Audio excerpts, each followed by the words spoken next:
नमस्कार विद्यार्थी मित्रांनो, आज आपण इयत्ता 9वी मध्ये गणित भाग 1 मधील 6वे प्रकरण अर्थनियोजन यामधील सराव संच क्रमांक 6.2 सोडवून पाहणार आहोत. या आधीच्या व्हिडिओज मध्ये आपण या आधीचे सर्व सराव संच सोडवून पाहिलेले आहेत. तर आता आपण हा जो सराव संच आहे 6.2 हा सोडवण्याची सुरुवात करूया. या सराव संचामधील पहिला जो प्रश्न आहे त्यामध्ये आपल्याला एक सारणी सोडवायची आहे. हा जो प्रश्न आहे काय तो बघा. खालील सारणीचे निरीक्षण करा. सारणीमध्ये दिलेल्या व्यक्तींना करपात्र उत्पन्नावर आयकर भरावा लागेल किंवा नाही ते लिहा. आता यामध्ये बघा आपल्याला यामध्ये काय दिले, व्यक्तींची नावे दिलेली आहेत.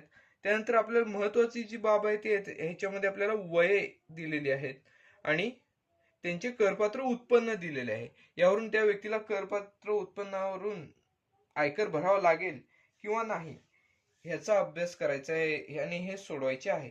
व यामध्ये आपल्याला पुस्तकामध्ये आपल्याला 3 सारण्या दिलेल्या आहेत. बघा, सारणी क्रमांक 1 जी दिलेली आहे ती 60 वर्षांपर्यंतच्या व्यक्तींची दिलेली आहे. त्यानंतर बघा सारणी क्रमांक 2 ज्येष्ठ नागरिक 60 ते 80 वर्षांपर्यंतची आहे आणि सारणी क्रमांक 3 आहे ती अतिज्येष्ठ नागरिक.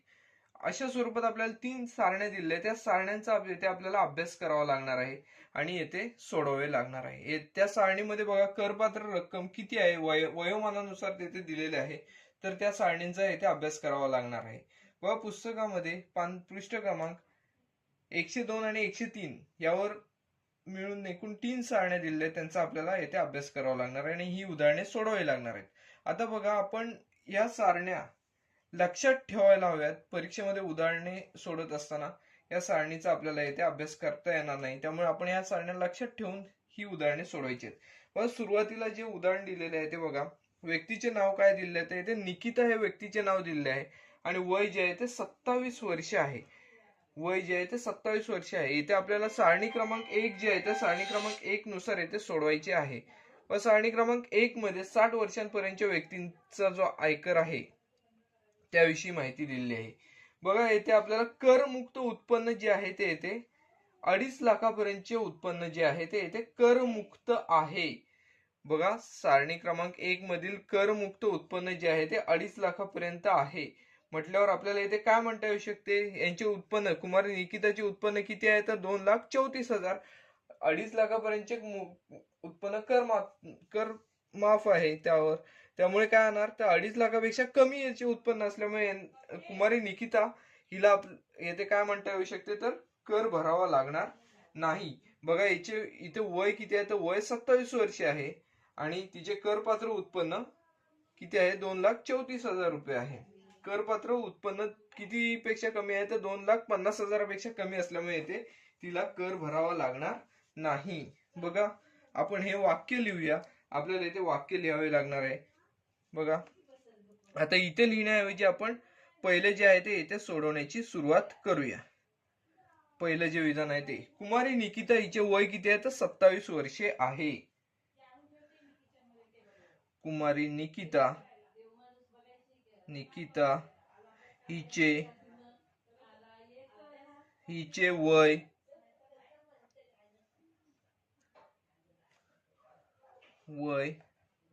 27 वर्षे आहे. 27 वर्षे आहे. बघा करपात्र उत्पन्न किती येते आपल्याला दिलेले आहे तर करपात्र उत्पन्न जे आहे ते 2,34,000 दिलेले आहे. तिचे करपात्र उत्पन्न 2,34,000 रुपये आहे. तिचे करपात्र उत्पन्न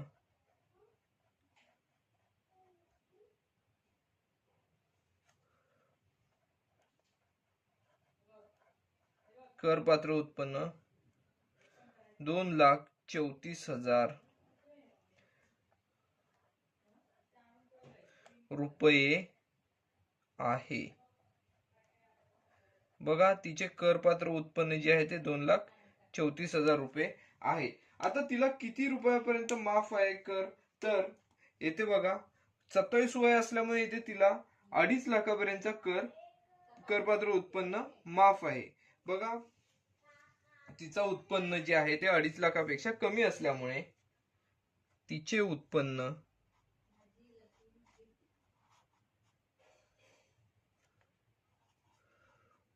उत्पन्न 2,50,000 पेक्षा कमी असल्याने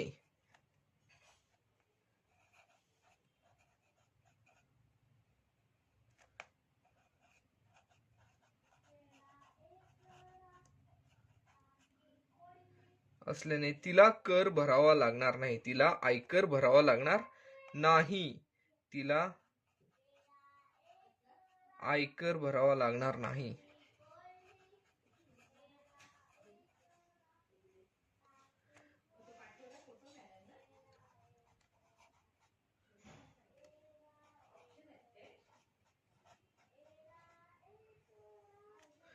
लागणार नाही. बघा हे जे आहे ते बघा, पहिले जे उदाहरण दिले होते ते काय होते, तर याच्यामध्ये आपल्याला कुमारी निकिता हिचे वय 27 वर्ष दिले होते आणि तिचे उत्पन्न जे आहे ते 2,34,000 रुपये दिले होते. त्यावरून तिला कर भरावा लागेल किंवा नाही हे आपल्याला येथे काढायचे होते. बघा सारणी क्रमांक 1 नुसार आपल्याला येथे काय म्हणता येऊ शकते, तर 2.5 लाखापर्यंतचे उत्पन्न जे आहे ते त्यावर कर माफ असतो. त्यामुळे आपल्याला असे म्हणता येऊ शकते की 2,34,000 रुपये रकमेवर कर भरावा लागणार नाही, असे इथे आपल्याला म्हणता येऊ शकते. बघा पहिलं जे आहे ते आपल्या इथे सोडून झालेलं आहे. प्रत्येक गटामध्ये बघा वयोमानानुसार इथे उत्पन्न, वयोमानानुसार जेवढं उत्पन्न असेल त्यावरून आपण कर भरावा लागेल किंवा नाही भरावा लागणार हे आपण येथे ठरवत असतो. आता जसं आता आपण दुसऱ्या उदाहरणामध्ये पाहिलं तर बघा दुसरं जे उदाहरण आहे त्यामध्ये बघा 36 वर्ष वय आहे आणि श्री कुलकर्णी यांचं दिलेलं आहे आणि 36 वर्ष वय आहे, 3,27,000 उत्पन्न आहे. बघा इथे सुद्धा सारणी क्रमांक 1 नुसार आपल्याला इथे विचार करावा लागणार आहे. 36 वय आहे, 60 वर्षापर्यंतची सारणी क्रमांक 1 आहे. त्यामध्ये बघा 2.5 लाखापर्यंतचे उत्पन्न कर माफ असते. पण आता इथे 2.5 लाखापेक्षा जास्त उत्पन्न आहे म्हटल्यावर इथे कुलकर्णी यांना आयकर भरावा लागणार आहे. बघा याप्रमाणेच वाक्य रचना येणार, श्री कुलकर्णी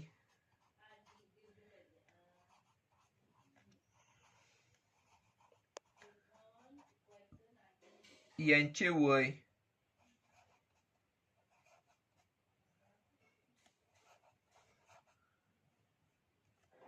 किती दिले आहे, तर 36 वर्षे आहे.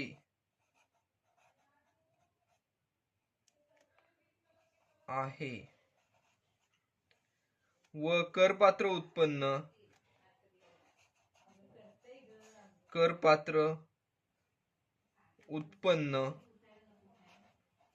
बघा आपल्याला करपात्र उत्पन्न किती दिलेले आहे, तर 3,27,000 रुपये दिले आहे. 3,27,000 रुपये आहे. बघा 3,27,000 रुपये आहे. बघा ते 2.5 लाखापेक्षा जास्त असल्यामुळे येथे श्री कुलकर्णी यांना कर भरावा लागेल असे म्हणता येऊ शकते. बघा हे करपात्र उत्पन्न, हे उत्पन्न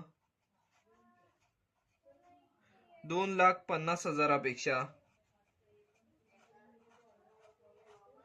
2,50,000 रुपयापेक्षा जास्त आहे.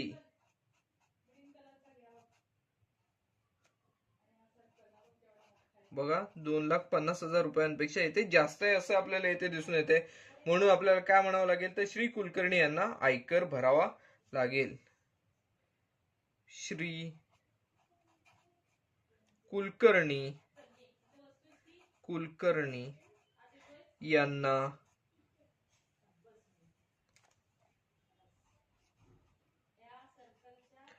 आयकर भरावा लागेल. असे आपण येथे म्हणणार आहोत. बघा पहिली जी 2 उदाहरणे होती ती आपली पूर्णपणे सोडून झालेली आहेत. बघा पहिल्या उदाहरणामध्ये आपल्याला काय मिळालं, तर 2.5 लाखापेक्षा कमी उत्पन्न आहे, परिणामी येथे आयकर भरावा लागणार नाही असे येथे ठरवलं होतं. दुसऱ्यामध्ये काय, त्यांचे वय 36 वर्षे आहे, म्हणजे पहिल्या सारणीनुसार बघा त्यांचे उत्पन्न 2.5 लाखापेक्षा जास्त आहे, परिणामी त्यांना काय करावं लागेल, तर आयकर जो आहे तो भरावा लागेल असं आपण येथे ठरवलेलं आहे. मग पहिली जी 2 व्यक्ती आहेत त्यांच्या बाबतीत आपण येथे ठरवलेले आहे त्यांना आयकर भरावा लागेल किंवा नाही. आता तिसरी जी व्यक्ती आहे श्री मेहता यांच्या बाबतीत आपण वयोमानानुसार त्यांच्या ठरवूया की त्यांना आयकर भरावा लागेल किंवा नाही. आता आपण तिसऱ्या व्यक्तीकडे येणार आहोत. तिसरी व्यक्ती आहे श्री मेहता. बघा श्री मेहता यांची वय किती आहे तर 44 वर्षे आहे आणि 44 वर्ष असल्यामुळे आपण येथे काय म्हणू शकतो, यांच्या पहिल्या सारणीनुसार 2.5 लाखापेक्षा अधिक उत्पन्न आहे, परिणामी येथे त्यांना आयकर भरावा लागेल. बघा श्री मेहता यांचे वय 44 वर्षे आहे.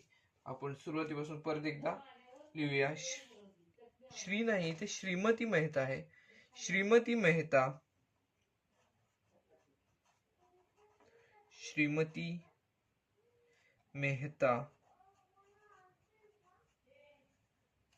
यांचे वय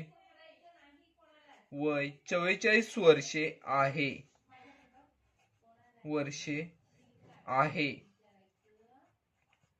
बघा 44 वर्षे आहे. त्याचबरोबर त्यांचे करपात्र उत्पन्न बघा किती दिलेले आहे, तर त्यांचे करपात्र उत्पन्न 5,82,000 रुपये आहे. त्यांचे करपात्र उत्पन्न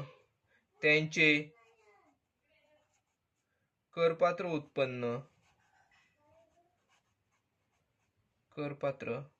उत्पन्न 5,82,000 रुपये आहे.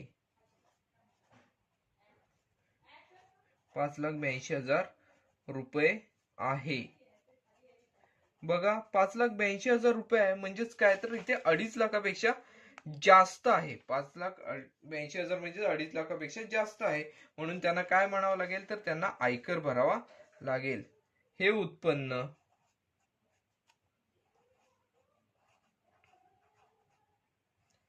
2,50,000 रुपयापेक्षा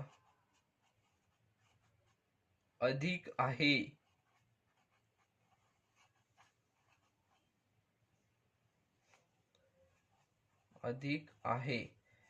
म्हणून आपल्याला काय म्हणता येईल, तर श्रीमती मेहता यांना आयकर भरावा लागेल. म्हणून श्रीमती मेहता यांना आयकर भरावा लागेल.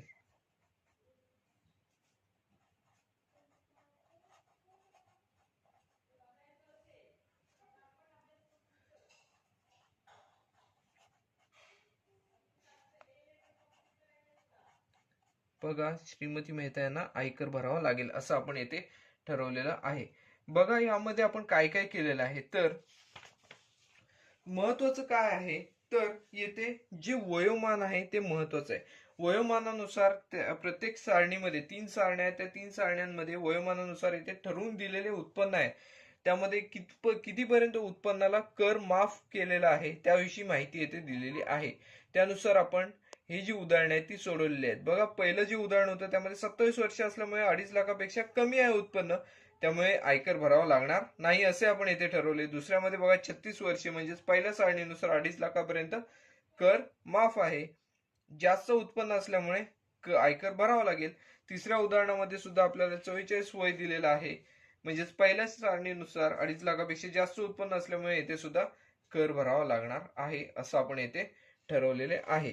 आता आपण चौथ्या उदाहरणाकडे वळणार आहोत. यामध्ये बघा श्री बजाज यांचे वय 64 वर्षे दिलेले आहे. आता आणि उत्पन्न जे आहे ते 8,40,000 रुपये दिलेले आहे.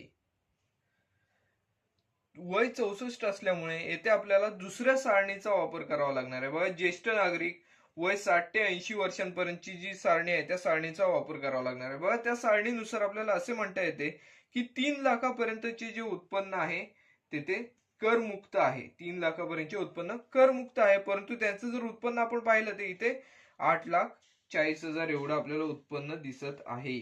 म्हणजेच काय, तर त्यांना कर भरावा लागणार आहे. का, तर 3 लाखापर्यंतचे कर हा माफ आहे, परंतु यांचे उत्पन्न जे आहे ते 3 लाखापेक्षा जास्त असल्यामुळे त्यांना कर भरावा लागेल. व चौथ्या उदाहरणामध्ये श्री बजाज यांचे वय 64 वर्षे आहे. आपण लिहिण्याची सुरुवात करूया. श्री बजाज यांचे वय 64 वर्षे आहे. आता बघा, सारणी क्रमांक 2 नुसार हे ज्येष्ठ नागरिक आहेत आणि ज्येष्ठ नागरिक असल्यामुळे त्यांना 3 लाखापर्यंतचे उत्पन्न जे आहे ते करमुक्त आहे असं आपल्याला इथे ठरवता येऊ शकतं. बघा, हे श्री बजाज ज्येष्ठ नागरिक असल्यामुळे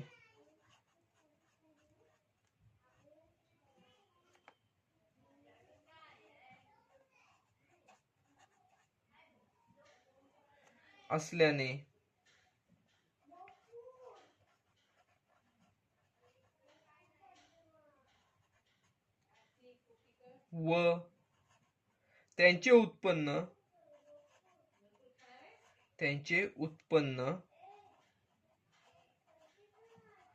3 लाखापेक्षा म्हणजे 3 लाख रुपयांपेक्षा जास्त असल्यामुळे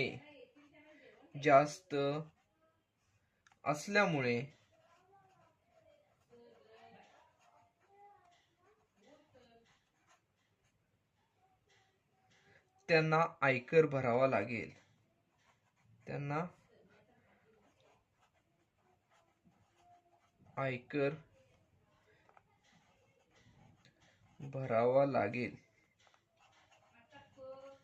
बघा, आपलं हे जे चौथं जे होतं ते सुद्धा इथे सोडून झालेलं आहे. बघा, आपल्याला प्रत्येक ठिकाणी सारणी लक्षात ठेवणं गरजेचं आहे. बघा, सारणी क्रमांक 1 मध्ये बघा 60 वर्षांपर्यंतच्या व्यक्तींविषयी सारणी आहे ती, त्यामध्ये 2.5 लाखापर्यंतचे जे उत्पन्न आहे ते करमुक्त आहे. सारणी क्रमांक 2 आहे ती 60 ते 80 वर्षांपर्यंतच्या ज्येष्ठ व्यक्तींसाठी आहे, तर त्याच्यामध्ये 3 लाखापर्यंतचे उत्पन्न करमुक्त आहे. आणि सारणी क्रमांक 3 मध्ये अतिज्येष्ठ नागरिकांसाठी आहे, त्यामध्ये बघा 5 लाखापर्यंतचे उत्पन्न जे आहे ते करमुक्त आहे. हे लक्षात जर ठेवलं तर हे आपल्याला सोडवणे काही कठीण नाही. त्यानुसार बघा, आपलं हे जे वयोमानानुसार आपण इथे ठरवत असतो कर किती भरावा लागेल. बघा, इथे आपल्याला 64 वर्ष वय दिलेलं होतं, त्यानुसार आपल्याला जे उत्पन्न जे दिलेलं आहे ते किती आहे तर 5,08,40,000 एवढं दिलेलं आहे. बघा, 64 म्हणजेच काय तर 60 ते 80 पर्यंतच्या ज्येष्ठ नागरिक या सारणीमध्ये हे येतात आणि त्या सारणीमध्ये किती आहे तर 3 लाखापर्यंतचे जे उत्पन्न आहे ते करमुक्त आहे, परंतु 3 लाखापेक्षा जास्त उत्पन्न असल्यामुळे येथे त्यांना आयकर भरावा लागेल असं आपण याचं उत्तर काढलेलं आहे. बघा, हे जे उदाहरण आहे ते सुद्धा आपलं पूर्ण झालेलं आहे. आता आपण शेवटचं जे उदाहरण आहे त्याकडे वळणार आहोत. बघा, श्री डिसिल्वा यांचे वय जे आहे ते 81 वर्षे आहे. आता 81 वर्षे म्हणजेच काय, अतिज्येष्ठ नागरिक. 80 पेक्षा अधिक वय असेल तर त्यांना अतिज्येष्ठ नागरिक असं म्हटलं जातं. आणि त्यांचे जे उत्पन्न आहे ते किती आहे तर 4,50,000 एवढे आहे. आता मी आत्ताच सांगितल्याप्रमाणे अतिज्येष्ठ नागरिक असतात त्यांना 5 लाखापर्यंतची जी रक्कम असते, करपात्र उत्पन्न असतं ते करमुक्त असतं. 5 लाखापेक्षा इथे कमी उत्पन्न दिसत आहे, परिणामी आपण असं म्हणणार की हे श्री डिसिल्वा आहेत त्यांना काय आहे तर जे आयकर आहे तो इथे भरावा लागणार नाही असं इथे आपल्याला म्हणावं लागेल. बघा, आपण लिहूया सर. श्री डिसिल्वा यांचे वय, श्री डिसिल्वा यांचे वय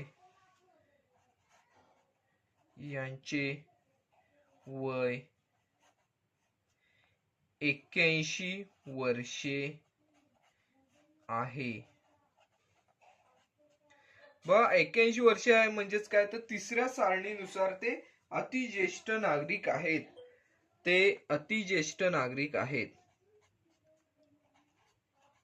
अतिज्येष्ठ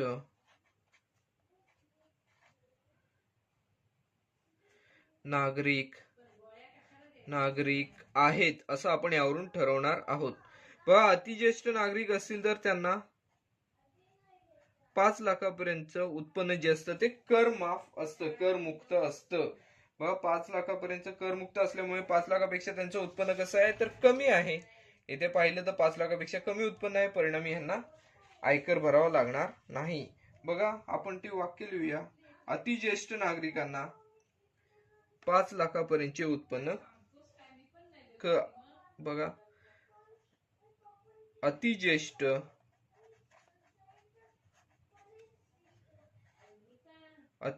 नागरिकांना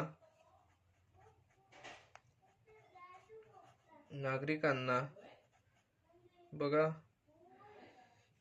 5 लाख पर्यंतच्या उत्पन्नावर आयकर भरावा लागत नाही.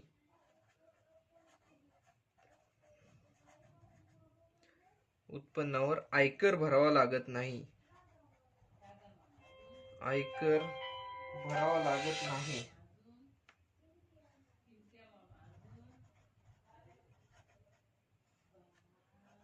लागत नाही. बघा त्यांचे उत्पन्न किती आहे 4,50,000 आहे.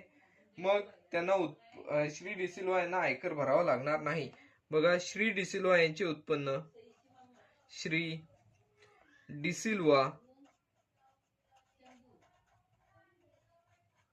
यांचे उत्पन्न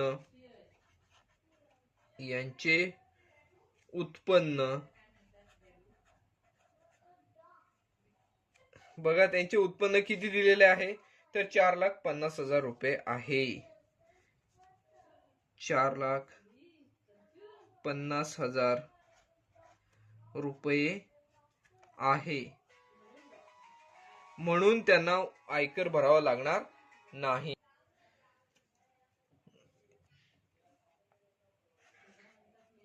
श्री डिसिल्वा यांना आयकर भरावा लागणार नाही.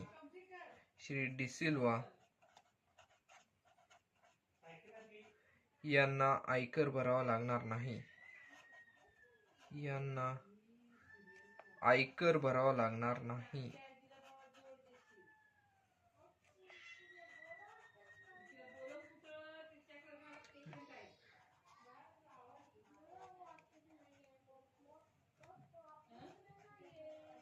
हे जे उदाहरण होते ते सुद्धा आपले पूर्णपणे सोडून झालेले आहे. सराव संचामध्ये अजून एक उदाहरण राहिलेले आहे, ते आता आपण सोडवणार आहोत. व सराव संचातील पुढील जे उदाहरण आहे ते काय आहे तर श्री करतार सिंग यांची वय दिलेले आहे कंसामध्ये 48 वर्षे, खाजगी कंपनीत नोकरी करतात. योग्य भत्ते वगळून त्यांचा मासिक पगार 42,000 रुपये आहे. ते भविष्य निर्वाह निधी खात्यात दरमहा 3,000 रुपये गुंतवतात. त्यांनी 15,000 रुपयाचे राष्ट्रीय बचत प्रमाणपत्र घेतले आहे व त्यांनी 12,000 रुपयाची देणगी पंतप्रधान मदत निधीला दिली आहे. तर त्यांच्या आयकराचे गणन करा. बघा आता त्यांचे वार्षिक उत्पन्न किती आहे ते आधी काढूया. त्यांचे मासिक उत्पन्न आपल्याला इथे किती दिलेले आहे तर 42,000 रुपये दिलेला आहे. मग श्री करतार सिंग यांचे वार्षिक उत्पन्न आपण आधी काढूया. श्री करतार सिंग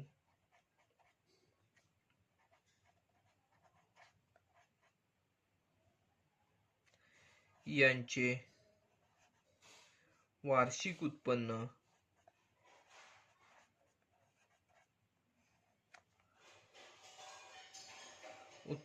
बरोबर बघा काय असेल तर महिन्याचा जो पगार आहे त्याला आपल्याला 12 ने गुणावं लागणार. 42,000 गुणिले 12 हा जर गुणाकार केला तर इथे आपल्याला वार्षिक उत्पन्न त्यांचं काय आहे ते मिळेल. बघा हे जे वार्षिक उत्पन्न आहे ते 5,04,000 एवढे आपल्याला मिळताना दिसून येते. 5,04,000 रुपये एवढे त्यांचे वार्षिक उत्पन्न आपल्याला दिसून येते. आता बघा त्यांनी काही ठिकाणी गुंतवणूक सुद्धा केलेली आहे. बघा दरमहा भविष्य निर्वाह निधी खात्यामध्ये ते 3,000 रुपये गुंतवतात. त्यानंतर 15,000 रुपयाचे राष्ट्रीय बचत प्रमाणपत्र घेतलेले आहे आणि 12,000 रुपयाची देणगी दिली आहे, पंतप्रधान मदत निधीला देणगी दिलेली आहे. तर त्यानुसार आपण त्यांची गुंतवणूक किती आहे ती आता येथे आपण काढूया. ATC नुसार गुंतवणूक बघा गुंतवणूक श्री करतार सिंग यांची गुंतवणूक कंसामध्ये एटीसी नुसार, एटीसी आपल्याला माहिती आहे या प्रकरणामध्ये आपण अभ्यासलेलं आहे. एटीसी नुसार त्यांची गुंतवणूक बघा, सुरुवातीला काय केलेलं आहे तर त्यांनी भविष्य निर्वाह निधी, भविष्य निर्वाह निधी बघा दरमहा 3,000 रुपये. बघा दरमहा 3,000 म्हणजेच किती, 3,000 गुणिले 12. 3,000 ला 12 ने गुणलं तर बघा 12×36 म्हणजे 36,000 रुपये त्यांचे भविष्य निर्वाह निधीमध्ये दर वर्षाला गुंतवले जात आहेत. बघा त्यानंतर त्यांनी राष्ट्रीय बचत प्रमाणपत्र घेतलेले आहे. किती रुपयाचे तर 15,000 रुपयांचे घेतलेले आहे राष्ट्रीय बचत प्रमाणपत्र. राष्ट्रीय बचत प्रमाणपत्र इथे आपल्याला दिलेले आहे ते किती रुपयाचे तर इथे 15,000 रुपयांचे त्यांनी राष्ट्रीय बचत प्रमाणपत्र घेतलेले आहे. त्यानंतर बघा अजून काय केलेलं आहे त्यांनी, पंतप्रधान मदत निधी दिलेला आहे. पंतप्रधान मदत निधीला देणगी दिलेली आहे. किती दिलेली आहे तर इथे 12,000 रुपयाची देणगी. पंतप्रधान मदत निधीला देणगी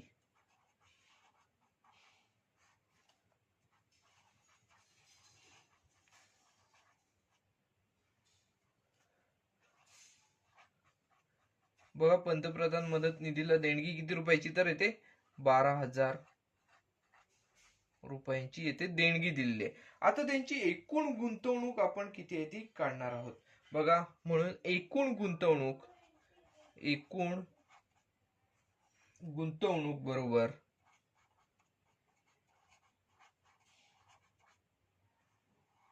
एकूण गुंतवणूक बरोबर काय असेल बघा, येथे पहिली 36,000 आहे अधिक इथे 15,000 आणि इथे 12,000 रुपये अशा स्वरूपात येथे एकूण गुंतवणूक आहे. आता ह्यांची आपण एकूण बेरीज करूया म्हणजे एकूण गुंतवणूक आपल्याला किती आहे ती येते मिळताना दिसून येईल. बघा यांची बेरीज केली 36 अधिक 15 51, 51 अधिक 12 63 म्हणजे 63,000 रुपयाची एकूण गुंतवणूक आपल्याला यांची दिसून येते. मग 63,000ची एकूण गुंतवणूक आपल्याला मिळालेली आहे. आता ही जी गुंतवणूक आहे ती आपण वार्षिक उत्पन्नातून वजा करूया म्हणजे त्यांचं करपात्र उत्पन्न जे आहे ते मिळेल. म्हणून आपण करपात्र उत्पन्न जे आहे ते काढणार आहोत. करपात्र उत्पन्न बरोबर बघा येते वार्षिक उत्पन्न वजा वार्षिक उत्पन्न आपल्याला हे मिळालेलं वजा गुंतवणूक येथे करावं लागेल आपल्याला. वार्षिक उत्पन्न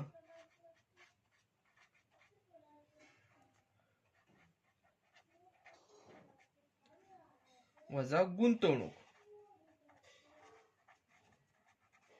बघा वार्षिक उत्पन्न येथे किती आहे तर 5,04,000 वजा येथे आपल्याला गुंतवणूक किती मिळालेली आहे तर इथे 63,000 रुपयाची येथे गुंतवणूक मिळालेली आहे. बघा ही वजाबाकी केली तर येथे आपल्याला वार्षिक उत्पन्न जे करपात्र उत्पन्न आहे ते येथे मिळताना दिसून येईल.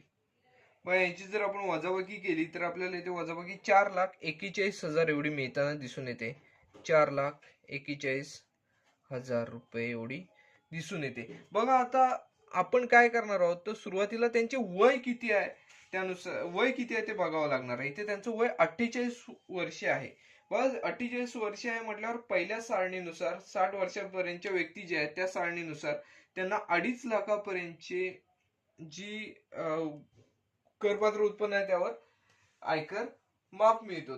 त्यानुसार बघा एकूण कर जो आहे तो आपल्याला कशा प्रकारे काढायचा आहे तर या रकमेतून आपल्याला 2.5 लाख जे आहे ते वजा करावे लागणार आहेत. बघा येथे करपात्र रक्कम जी आहे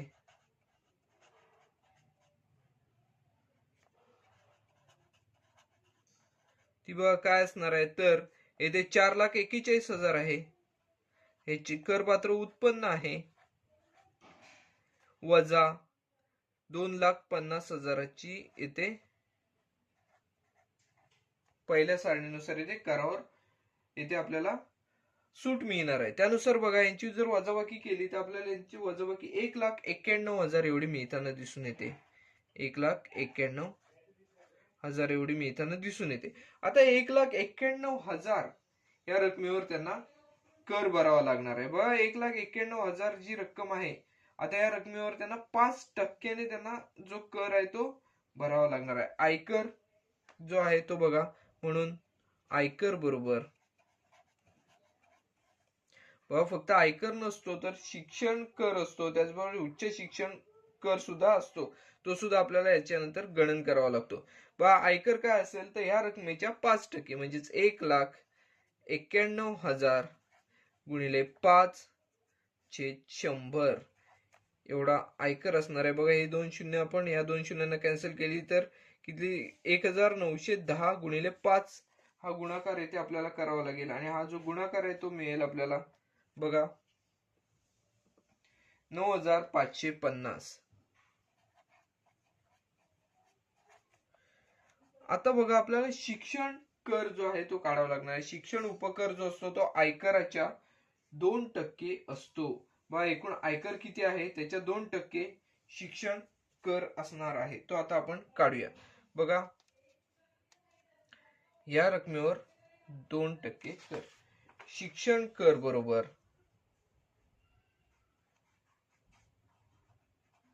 शिक्षण कर बरोबर बघा आयकर किती आहे तर 9,550 त्याचे 2% बघा 9,550 गुणिले 2/100.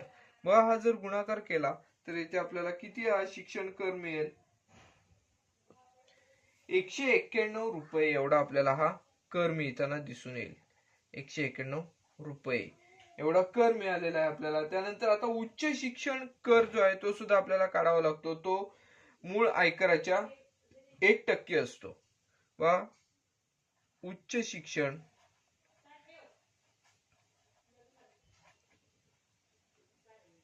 शिक्षण कर बरोबर मूळ आयकर किती आहे 9,550 गुणिले 1/100. हा जर आपण गुणाकार केला तर इथे आपल्याला किती मिळतील बघा 95 रुपये 50 पैसे 95.50 रुपये एवढा त्याला आपल्याला उच्च शिक्षण कर मिळताना दिसून येईल. आता एकूण आयकर जो आपल्याला काढायचा आहे बघा श्री करतार सिंग यांना एकूण आयकर जो भरावा लागणार आहे तो सगळ्यांची आपल्याला हे जे कर आहे आयकर, शिक्षण कर आणि उच्च शिक्षण कर यांची आपल्याला बेरीज करावी लागणार आहे. एकूण आयकर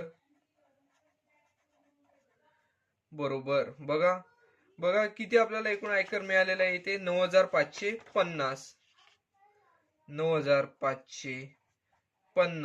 अधिक बघा शिक्षण कर इथे आपल्याला मिळालेला आहे 191 अधिक उच्च शिक्षण कर 95 रुपये 50 पैसे म्हणजे 95.50. आता यांची तिघांची आपण बेरीज केली तर आपल्याला बेरीज बघा किती मिळते 9,836 रुपये 50 पैसे म्हणजे 9,836.50 रुपये एवढा आपल्याला एकूण आयकर मिळतोय. श्री करतार सिंग यांचा एकूण आयकर किती आपल्याला मिळालेला आहे तर 9,836 रुपये 50 पैसे एवढा मिळालेला आहे. शाब्दिक उदाहरण असल्यामुळे शेवटला आपण वाक्य लिहिणार श्री करतार सिंग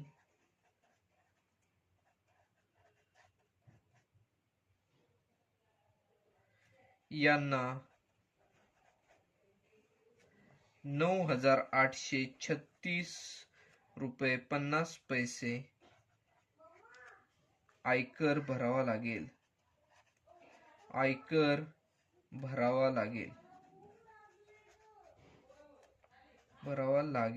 बघा हे जे उदाहरण आहे त्यामध्ये आपल्याला श्री करतार सिंग यांचा आयकर एकूण आयकर किती आहे तो येथे काढायचा होता, तो आपला येथे पूर्णपणे काढून झालेला आहे. बघा हे जे उदाहरण आहे ते परत एकदा आपण समजून घेऊया. श्री करतार सिंग यांचं आपल्याला वय दिलेलं होतं 48 वर्षे. त्यानुसार आपल्याला पहिल्या सारणीनुसार यांचा आयकर जो आहे तो मोजायचा होता, कॅल्क्युलेट करायचा होता. त्यानुसार बघा आपण श्री करतार सिंग यांचे मासिक उत्पन्न दिलेलं होतं, त्यानुसार आपण वार्षिक उत्पन्न काढून घेतले. त्यानंतर एटीसी नुसार त्यांची गुंतवणूक किती आहे ती घेतली. गुंतवणूक आपण वार्षिक उत्पन्नातून वजा केली. त्यामुळे करपात्र उत्पन्न आपल्याला 4,41,000 रुपये एवढे मिळालेले आहे. आता या करपात्र उत्पन्नावर बघा 2.5 लाखापर्यंत सूट असते, ती आपण सूट वजा केली. त्यानुसार 1,91,000 रुपये आपल्याला उर्वरित रक्कम मिळाली. त्या उर्वरित रकमेवर आपण काय केले तर आयकर काय असेल तो आपण घेतला. आता बघा या रकमेवर 5% आयकर, हा आयकर आपल्याला 9,550 रुपये मिळाला. आणि एकूण आयकरावर शिक्षण कर असतो आणि उच्च शिक्षण कर असतो, हे दोन्ही आपण काढलेले आहेत.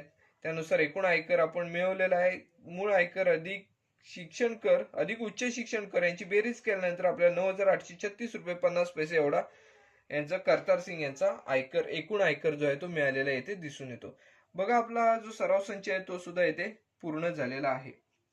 बघा आपण हा व्हिडिओ इथेच थांबवणार आहोत. व्हिडिओ आवडल्यास व्हिडिओ लाईक करा, व्हिडिओ जास्तीत जास्त शेअर करा, जेणेकरून बरेच विद्यार्थ्यांना याचा फायदा घेता येईल. चॅनल सबस्क्राईब करायला विसरू नका. धन्यवाद.